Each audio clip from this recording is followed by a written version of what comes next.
Olá pessoal, eu sou David Pereira e estou professor no Departamento de Transportes da Universidade Federal de Santa Maria, no Centro de Tecnologia, e essa é mais uma videoaula integrante das disciplinas de Infraestrutura de Transportes e Tópicos Especiais em Infraestrutura Rodoviária do curso de Engenharia Civil da Universidade. E nós estamos abordando uma série de videoaulas, mais especificamente a avaliação funcional e estrutural de pavimentos, e hoje, nessa videoaula, nós temos como tema base a condição de superfície do pavimento. Como vocês já viram nas videoaulas anteriores, ou na videoaula anterior, a avaliação de pavimentos, ela contempla tanto aspectos funcionais quanto estruturais, e o que vai ser alvo da nossa videoaula de hoje vai ser essa perninha aqui, condição de superfície. Nós vamos trabalhar basicamente em 3 tipos de avaliações de campo: IgG, LVC e serventia. Como referências bibliográficas básicas, temos aquelas já apontadas na videoaula introdutória do tema. Somando-se a elas, nós temos ainda algumas especificações, tanto do DENIT quanto da Associação Brasileira de Normas Técnicas, que fazem relação ao conteúdo específico dessa nossa videoaula. Eu não vou levantar de novo a necessidade da gente fazer e a importância de realizarmos essas avaliações funcionais e estruturais, uma vez que isso já foi tratado de uma maneira mais adequada na videoaula introdutória do tema. Então, eu já vou passar direto, objetivamente, para as avaliações em que nós vamos trabalhar no dia de hoje. E como primeiro processo de avaliação da condição de superfície, nós temos o Índice de Gravidade Global, o IgG. Certo? Essa é uma avaliação objetiva. Nós temos uma norma específica em termos de procedimentos de avaliação do pavimento, que é essa daqui, DENIT 006/2003, que versa e tem título Avaliação Objetiva de Superfície de Pavimentos Flexíveis e Semirrígidos. Então, a validade dessa norma para essa avaliação são apenas pavimentos que tenham revestimentos em concreto asfáltico. E o objetivo dessa avaliação é determinar o nível de deterioração do pavimento através da identificação efetiva de alguns tipos específicos de defeito e sua mensuração, de alguns tipos específicos de afundamentos, sobretudo aqueles afundamentos em trilha de roda. Nós passaremos a ver agora na sequência. Bom, o que vem a ser esse índice? Bom, inicialmente a gente tem que verificar, e nós vamos fazer isso a partir de uma sistematização, nós vamos identificar os tipos de defeitos existentes no pavimento. Mas não vou percorrer, por exemplo, a rodovia e ir procurando defeito por defeito em todo o segmento da rodovia. Nós vamos utilizar algumas estações, e essas estações, elas coincidem, cada uma das estações, as estacas da rodovia. O estaqueamento da rodovia a gente faz de 20 em 20 metros, e em termos de uma rodovia de pista simples, nós vamos delimitar essas estações para realizarmos essa investigação um pouco mais detalhada, de tal sorte que ela vai ter 3 metros anteriores à nossa demarcação da estaca, 3 metros posterior à identificação da estaca, então ela vai ter um comprimento total de 6 metros e a largura idêntica da faixa de rolagem. Na estaca subsequente, onde é que eu vou fazer esse estaqueamento? Ou essa demarcação dessa seção a ser inventariada em termos de defeitos de superfície? Na faixa contrária. E assim vou fazendo esse zigue-zague numa rodovia de pista simples. Vamos imaginar que a nossa rodovia de pista simples tenha uma terceira faixa. No lado da terceira faixa, no lado da rodovia, da faixa de rolagem, nesse sentido em que há a terceira faixa, o importante é que nós façamos esse levantamento na faixa de rolagem por onde circulam os veículos de maior peso, no caso, os veículos comerciais, que seria nessa faixa mais carregada, na terceira faixa. No caso de rodovias de pista dupla, por exemplo, com 2 faixas por sentido, em cada uma das estacas nós vamos inventariar sempre a faixa da direita. Faixa da direita e a faixa da direita. Simplesmente. Isso em cada uma das pistas. De tal sorte, em cada estaca, numa rodovia de pista duplas, eu tenha 2 estações. Uma num sentido que vai para a direita do vídeo, outra no sentido de quem trafega para a esquerda do vídeo. Sempre na faixa mais carregada. Na medida em que eu faço essas seções para onde eu vou fazer as avaliações, essas estacas, eu estou estabelecendo, na prática, algo próximo de 15% de área inventariada do pavimento, o que pode parecer pouco, mas na prática é bastante, e ele traz bastante segurança estatística no que a gente está avaliando em termos de defeitos de pavimento. Se a gente pensasse em 100 km de rodovias, em 100 km de rodovias eu vou ter 100 mil metros, né? 100 mil metros vezes 7,2 dá 100 mil metros vezes 7,2 dá 720. 720 mil metros quadrados. Se eu fizer uma conta rápida aqui, 720 mil metros quadrados. Pessoal, retornei com a calculadora para ficar mais fácil para a gente. Então, se eu tenho 100 quilômetros de rodovia, são 100 mil metros. Se eu multiplicar por 7,2, eu tenho 720 mil metros quadrados. Se eu multiplicar isso por 15%, eu tenho 108 mil metros quadrados investigados. Isso dá algo próximo de 10, quase 11 hectares a serem investigados de maneira assim, bastante detalhista, né? De maneira bastante detalhada. Isso perfaz um montante bastante importante da extensão toda da rodovia. E essa é uma condição bastante interessante e por isso que a gente pode usar essa avaliação para quando a gente precisa gerar subsídios na fase de projeto de restauração da rodovia. Tá? Em paralelo, o que eu vou fazer então?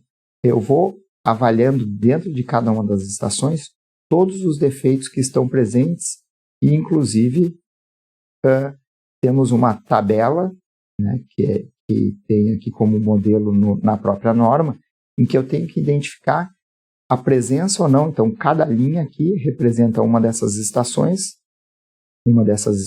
aqui. Então, aqui eu teria 1, 2, 3 estações e me representariam 3 linhas diferentes, em que eu preciso ir preenchendo. E o que eu preciso preencher é simplesmente com um X a presença ou não desses defeitos. Então, quando a gente viu lá nas videoaulas relativas aos defeitos, inclusive tinha lá uma nomenclatura que a gente usava, uma abreviação para cada um daqueles defeitos. Então, por exemplo, aqui eu tenho TTC, trinca transversal curta. Tenho TLC, trinca longitudinal curta. Tá? Tenho aqui, essas são as fissuras isoladas. Observem que tem todos esses aqui um grupo 1. Então, todos esses tipos de defeitos. Então, eu cheguei lá naquela estação, vi que tinha uma trinca transversal curta, uma trinca transversal longa. Eu vou chegar na minha planilha e vou, trinca transversal curta, marcar com um xizinho, trinca longitudinal curta, marco com um xizinho. Vou marcar todos os defeitos existentes na área demarcada daquela minha seção de avaliação, em cada uma das estacas, certo? Então, o que mais que eu tenho aqui a serem investigados? Fissura classe 2, fissura classe 3, Afundamentos podem ser plásticos ou por consolidação. Então, a ALP, por exemplo, é um afundamento localizado plástico.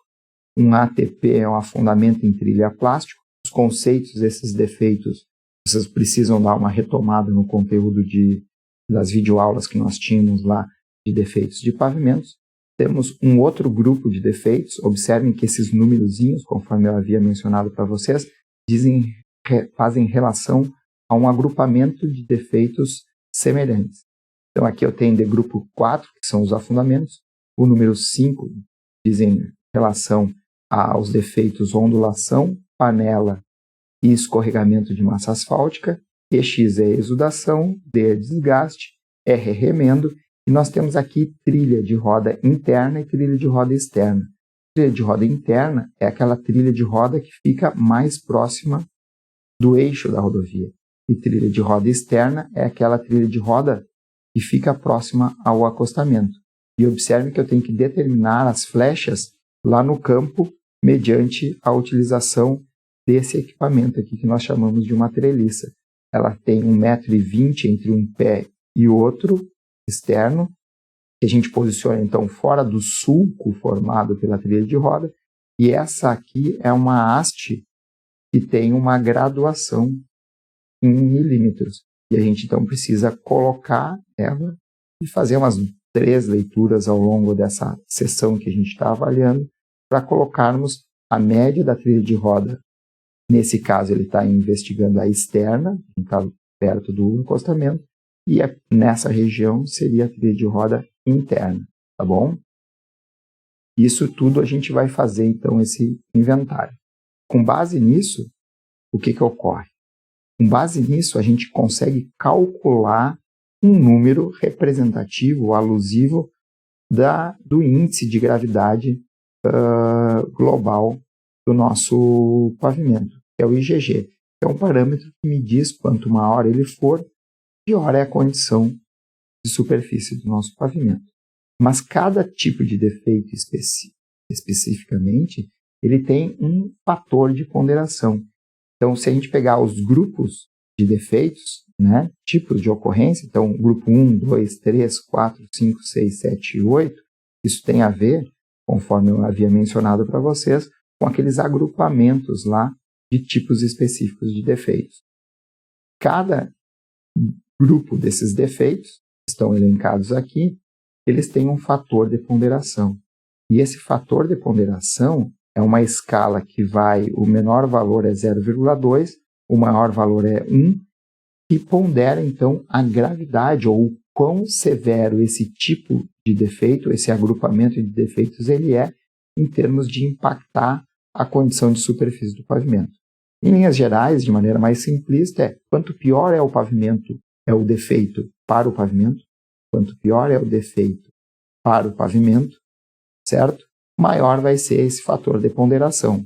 Então, se a gente observar aqui, o fator de ponderação maior que a gente tem é 1. Para que tipo de defeitos? Ondulações, panelas e escorregamento de massa asfáltica. Qual é o menor? O menor é 0,2. São aquelas fissuras ou trincas isoladas, que é aquele princípio que, na grande maioria das vezes, né, quando decorrentes de um processo de degradação por fadiga, demonstram um processo ainda incipiente, ainda jovem, digamos assim, de degradação por fadiga do pavimento. Mas podem ser também aquelas fissuras transversais de retração térmica ou por um adensamento das camadas executadas sobre um bueiro que foi mal compactado depois dessas camadas, conforme a gente já viu nas nossas videoaulas anteriores. Observem, o segundo agrupamento de defeitos mais importantes são aqueles que fazem relação aos afundamentos, tanto plásticos como por consolidação, em trilha ou localizados, certo? E assim sucessivamente. As fissuras classe 3, que são aquelas fissuras que demonstram uma degradação já bastante acentuada por fadiga do revestimento asfáltico, com erosão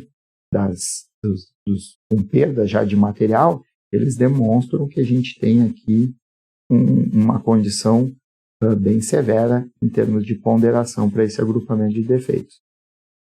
Observem que aqui ele está colocando uma condição importante, uma nota importante. Vamos imaginar que numa determinada estação, essa estação aqui, a gente identificou que ela tinha fissuras classe 1, fissuras classe 2 e fissuras classe 3. Nessa condição aqui, nessa estação, eu vou apenas considerar que ela tenha aquela classe de fissuras de maior severidade. Isso vai ser importante depois para o cálculo do IgG. Então, se ela tem classe 1, classe 2 e classe 3, eu vou esquecer que ela tem a classe 1 e a classe 2 e vou avaliar essa estação em termos de fissuras, como ela tendo apenas fissura classe 3. Se ela tiver classe 1 e classe 2, eu vou avaliar apenas considerando a classe 2. Para ter ela como uma estaca em que eu tenho apenas fissuras classe 1, eu não posso ter, ponderando aqui e majorando a minha condição de superfície do pavimento, fissuras do tipo classe 2 ou classe 3. Só classe 1 para poder pesar, então, no cálculo do que a gente chama depois de GGI. Então, com base no que a gente tem em termos de defeitos, de frequências de ocorrência, o que venham a ser essas frequências de ocorrência? As frequências de ocorrência têm a ver dentro das estacas que eu estou avaliando. Então, vamos imaginar um trecho de 100 km. Obviamente, eu não vou fazer de 20 em 20 metros essas avaliações, agrupando todas elas, em 100 quilômetros. Em 1 quilômetro eu tenho 50 estacas. Em 100 quilômetros eu vou ter 5.000 estacas. Eu não vou agrupar essas 5.000 estacas de uma maneira contínua.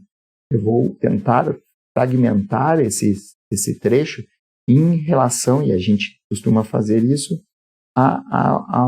aos tipos predominantes de defeitos que a gente vai tendo. É normal a gente ir fazendo essa avaliação em campo e percebendo que vai tendo alguma alteração dos tipos de defeitos mais recorrentes. Então a gente pode fazer essa segmentação dessa forma. Existem outras formas de a gente fazer a segmentação também para ir subdividindo as nossas estações de avaliação do IgG. Então, eu não vou ter um IgG único para 100 km, eu vou ter vários IgGs de segmentos menores que, conjuntamente, vão determinar a condição total do meu pavimento. Uma condição que a gente pode fazer também de segmentação disso são em relação a pontos de ingresso ou de saída de fluxo de veículos, o que vai me demonstrar um N também diferente. Essa é uma outra oportunidade, é uma outra condição que a gente pode. Em nível de rede, em nível de gerência de pavimentos, e não para avaliação de pavimentos para projeto de restauração, nós podemos fazer essa segmentação de quilômetro em quilômetro. Mas daí a gente vai usar outra forma mais fácil, mais rápida de avaliar o nosso pavimento, que é o LVC. Bom, contudo, então vamos imaginar que a gente tem um agrupamento de 30 estacas. Então, se em 50 estacas eu identifiquei presenças das frequências de ocorrência, 15 estacas eu obtive nessa condição aqui de trincas, eu vou escrever aqui o numeral 15 e isso depois vai ter que ser avaliada condição por condição para verificar a condição, a frequência absoluta considerada. Mas em termos, por exemplo, de ocorrência, se ao longo dessas minhas 30 estacas eu tive 10 estacas que tinham ondulação, panela e escorregamento, então eu tenho 10 sobre 30, isso vai me dar 33,33%. Certo? Essa vai ser a nossa frequência relativa. Os 30 que eu tinha aqui no número total de estações, e isso vai me dar, então, vazão para cálculo da minha frequência relativa. E essas frequências relativas, elas devem ser multiplicadas pelos seus respectivos fatores de ponderação para me dar ou fornecer o IGI, que é o Índice de Gravidade Individual, que é quanto dentro daquelas 30 estações cada agrupamento específico de defeitos contribuiu para o valor do IgG, e vem a ser a soma de todos esses valores, ponderando, então, em função das suas condições de frequência de ocorrência e de importância desses defeitos para a degradação ou para a condição de superfície do nosso pavimento. Ainda eu preciso, com aquelas valores, eu preciso determinar a média das minhas trilhas de roda externa para as minhas 30 estações e também calcular a variância desses valores, dessas estações, dessas 30 estações que eu tinha, tanto para a trilha de roda externa, a média e variância, quanto para a trilha de roda interna. E a partir daí eu preciso calcular o valor médio da trilha e o valor médio da variância. E a partir dessas condições, eu vou ter um conjunto de condições para determinar o IGI das médias das flechas da trilha de roda e da variância, né, das trilhas de roda. No momento que eu tenho tudo isso determinado, eu vou calcular o valor do IgG. E quando eu calculo o valor do IgG, eu tenho, se esse número for entre 0 e 20, eu tenho uma conceituação, em termos de condição de superfície, de um pavimento em ótimo estado. Ao passo que, se esse valor está entre 40 e 80, essa vai ser uma condição regular de superfície do meu pavimento, e péssimo é acima de 160. Certo? Então, quanto maior é a frequência de ocorrência dos defeitos, e, sobretudo, aqueles defeitos com maiores fatores de ponderação, por exemplo, ondulação, panela, escorregamento de massa asfáltica, mais rapidamente eu vou convergir para uma condição de péssimo estado da minha superfície do pavimento.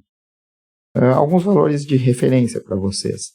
O IgG, a NTT, ela investiga e avalia periodicamente a condição de superfície dos pavimentos, estabelecendo nos contratos de concessão uma exigência em que os índices de gravidade global desses pavimentos não podem ser inferiores a 30.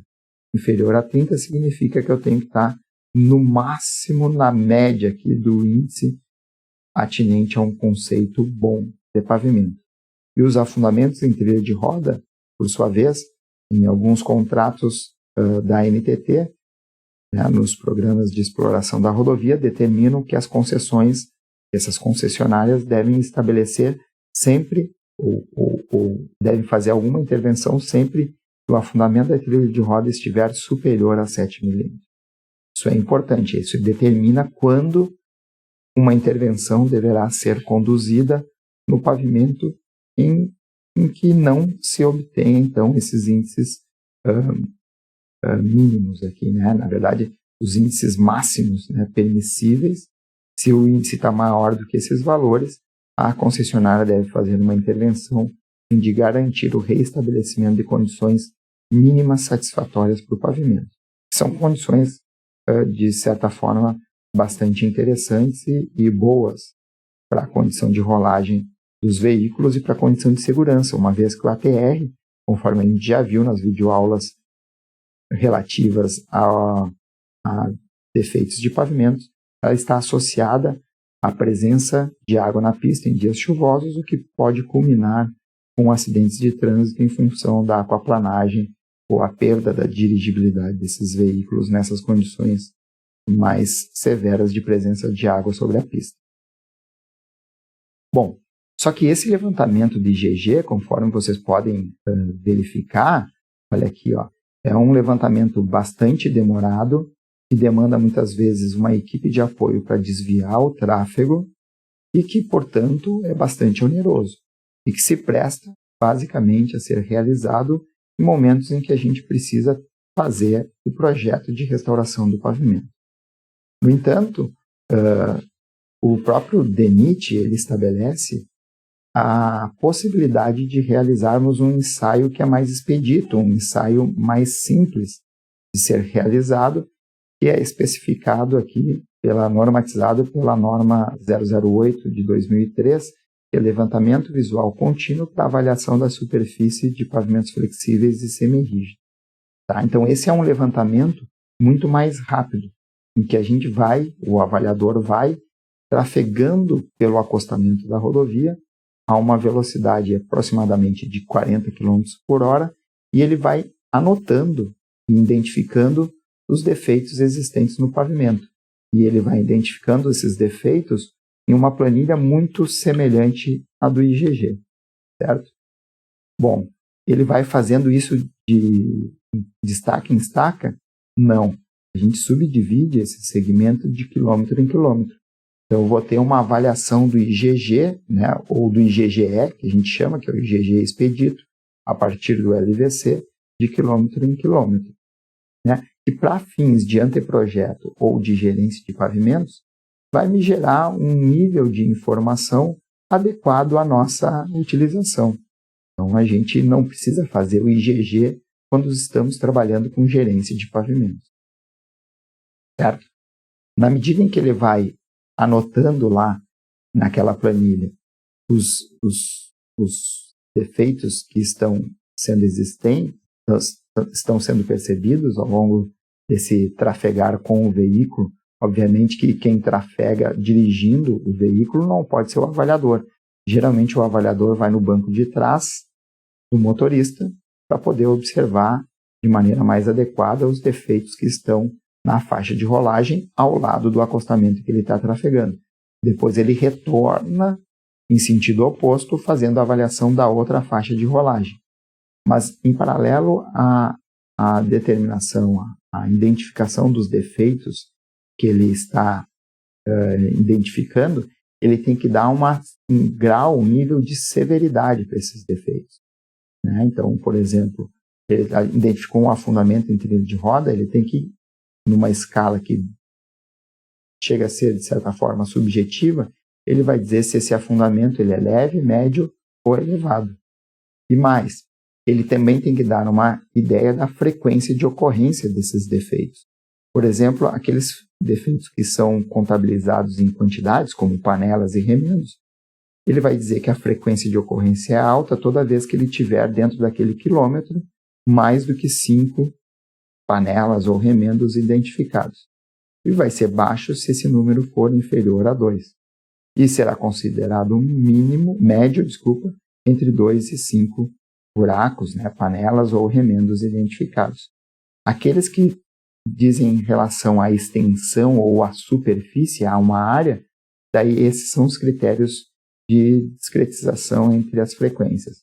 Maior do que 50%, menor do que 10% é uma condição baixa, e entre 10 e 50 é uma condição média de ocorrência desses defeitos. Vamos imaginar fissura classe 3, né, as fissurações classe 3. Tenho 20% do meu trecho acometido por esse tipo de fissuração.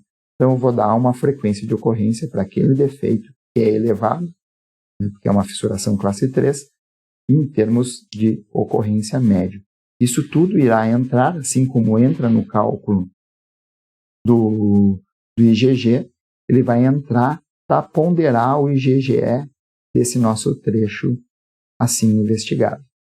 Também ao longo dessa avaliação, há a possibilidade de se estabelecer um valor de serventia do pavimento associado por um critério subjetivo, mas de um operador, de um técnico que tenha conhecimento específico desse tipo de avaliação. Né? Então, que ele conheça as condições do pavimento, que conheça minimamente os defeitos do pavimento e o que isso representa em termos de condição de rolagem. E um outro aspecto importante a ser considerado é que, muitas vezes, a gente vai fazer um registro fotográfico do trecho de 1 quilômetro que represente a condição média. Isso, num banco de dados ou num sistema de gerência de pavimentos, permite com que o técnico responsável por essa avaliação e por esse monitoramento dentro do órgão, ele consiga acompanhar de maneira nítida como que foi sendo a evolução da degradação do pavimento ao longo do tempo. Certo? Bom, um outro tipo de avaliação que nós temos, também normatizada pelo DENIT, é o do valor da serventia atual, né? Nada mais é do que o VSA ou PSR, né? PSR, que é o valor da serventia atual. hoje, avaliando o pavimento, qual é o valor da serventia.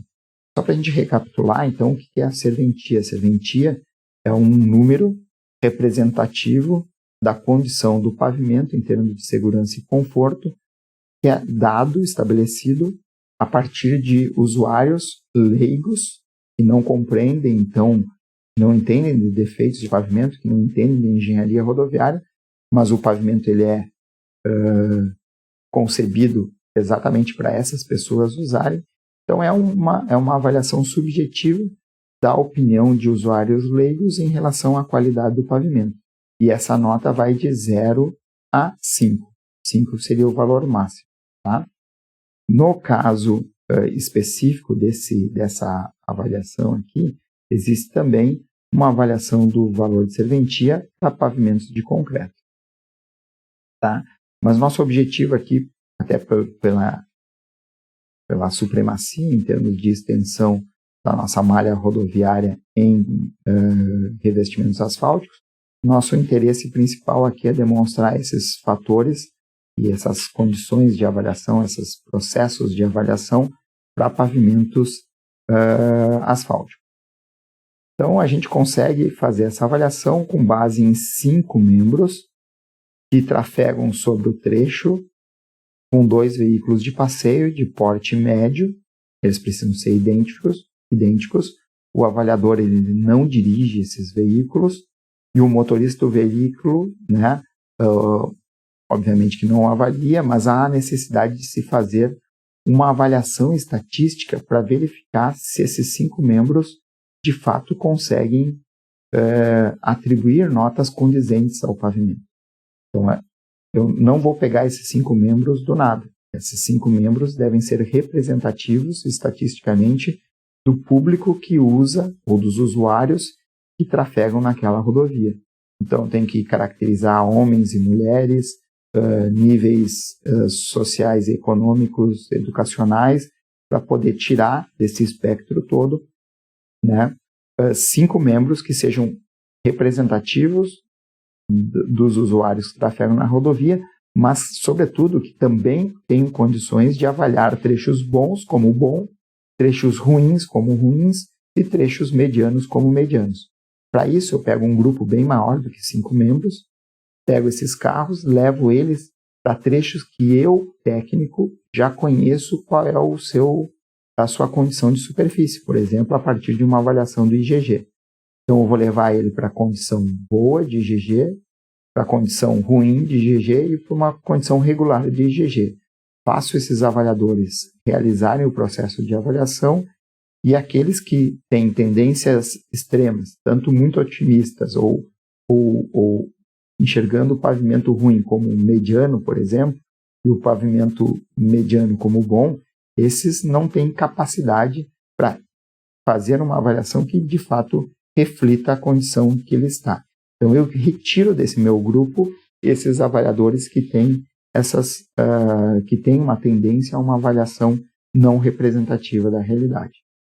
Uma vez que eu fiz essa pré-calibração e verificação da validação das suas avaliações, esses 5 membros voltam para o trecho e eles vão percorrer o trecho. E eles vão percorrer o trecho a uma velocidade equiparável à velocidade operacional da via. Se vocês vão avaliar um trecho cuja velocidade máxima é 80 km por hora, eles, os motoristas desses 2 veículos, necessitam trafegar nessa rodovia nessa velocidade. E os avaliadores, para fazerem essa avaliação, eles devem partir de algumas premissas. Que premissas são essas, né?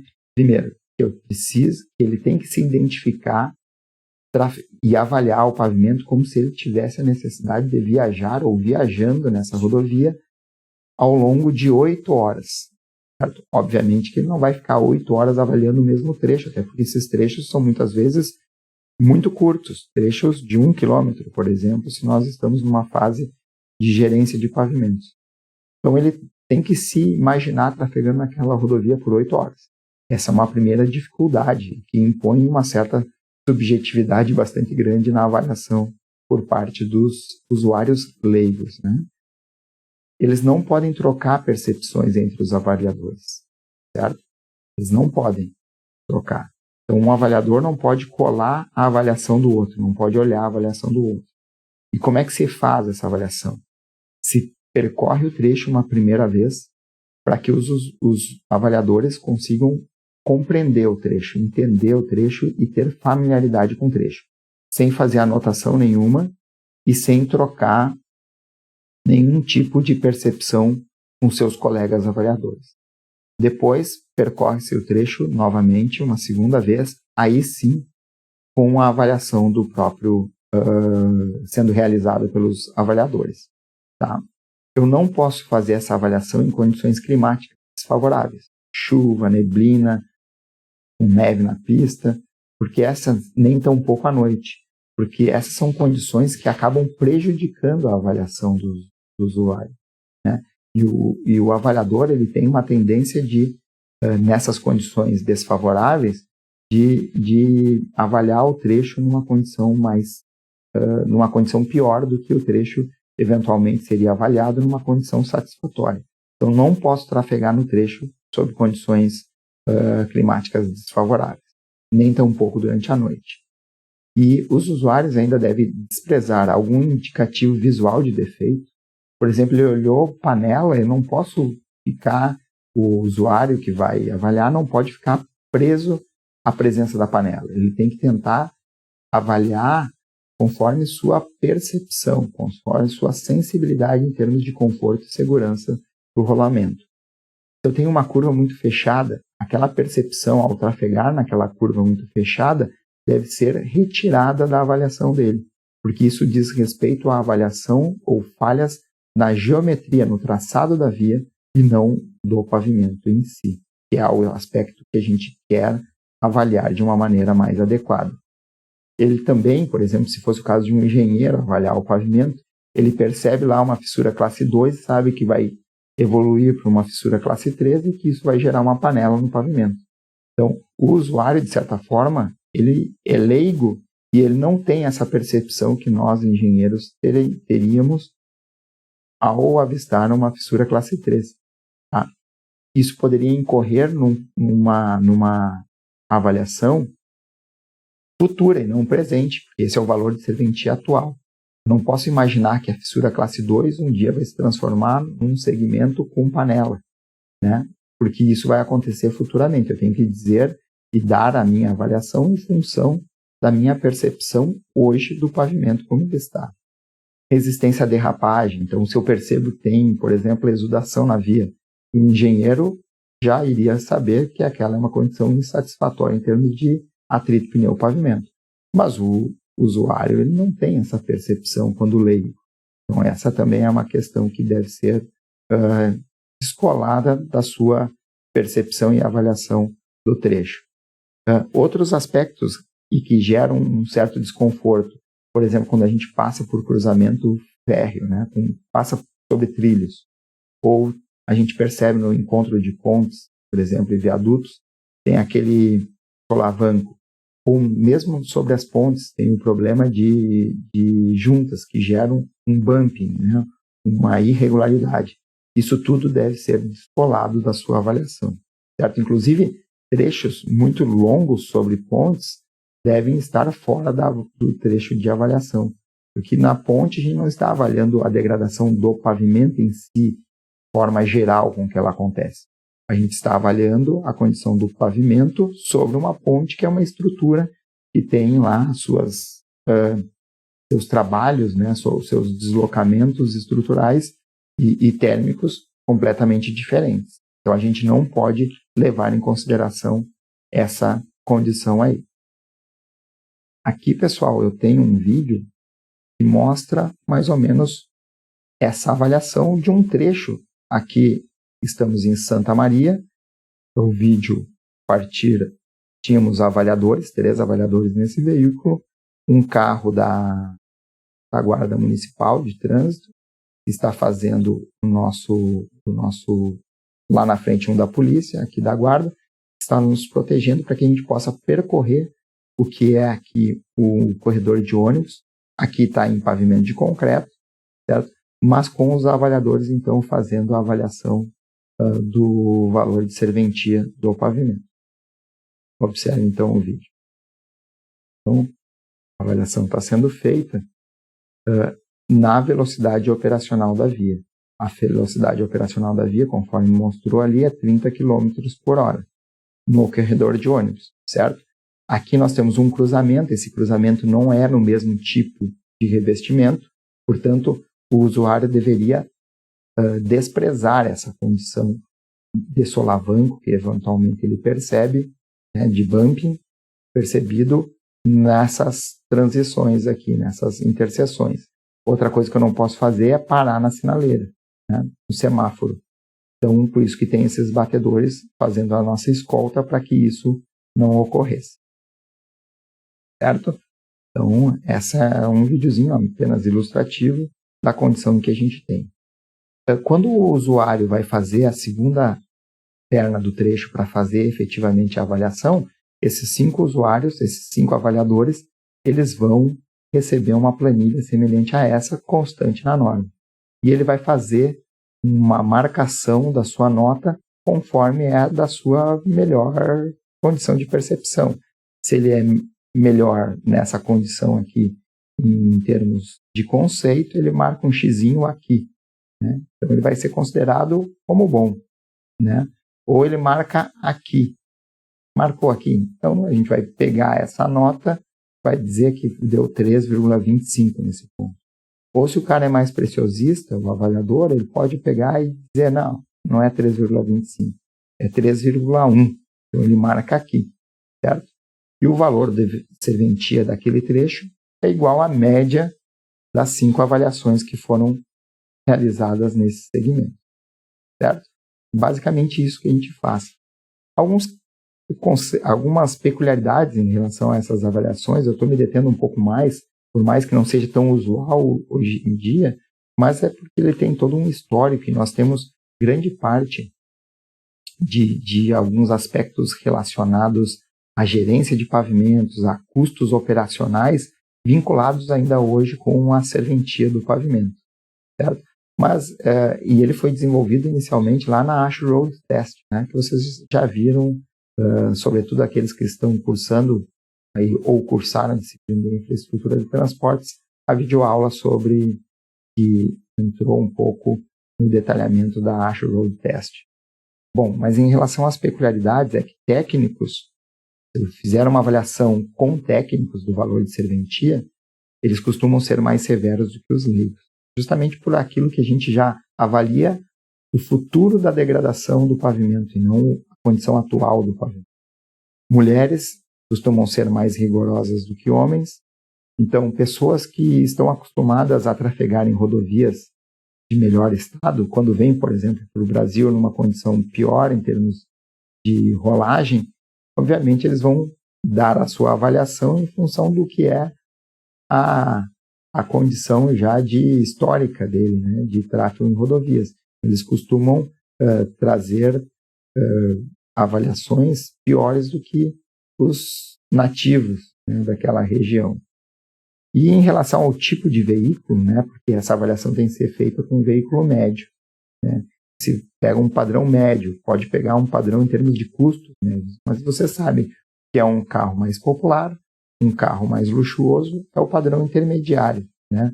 Nos Estados Unidos, na época que a gente tinha o Corsa e o Vectra, já faz uns 10, 15 anos, eles fizeram as avaliações e para as condições deles especificamente, tanto o Corsa quanto o Vectra deram uma condição muito parecida, né?